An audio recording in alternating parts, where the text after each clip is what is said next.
If you want to use evolutions in FC26 Ultimate Team, first of all, if you open Ultimate Team in FC26, you'll be able to see it on the top. Select it and then open it.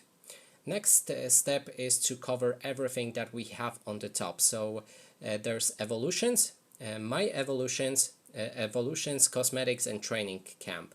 So if you go to my evolutions right here, you'll be able to see all of the started evolutions for your players. Then there's the evolutions with the challenges and requirements for the player to basically level up.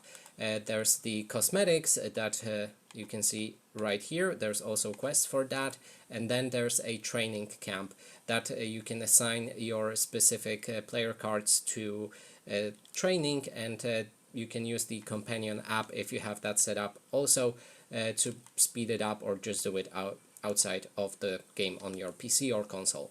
So anyway, let's go to the evolutions tab, and let me explain how you can use it. So first, if you pay attention on the left, you can find 4 different things. You may have a different things. For me, it looks like this. So we have the cover athlete. You can upgrade your cover athlete with the player requirements on the right. If one of your cards does meet those requirements, you'll be able to perform that quest. And keep in mind that this one right here will cost you the currency which is shown also on that image.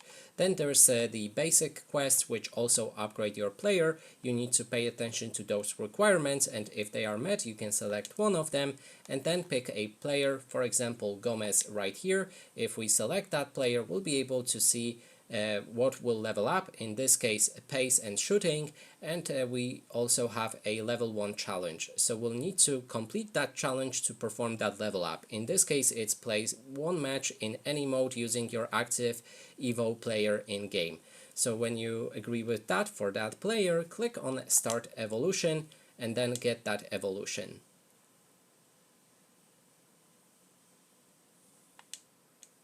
Now you'll be able to find the quest in My Evolutions right here, so perform it, in this case play the game 1 time, and then your player will level up. And that is basically everything. Thanks so much for watching, and if you like this video, please consider subscribing.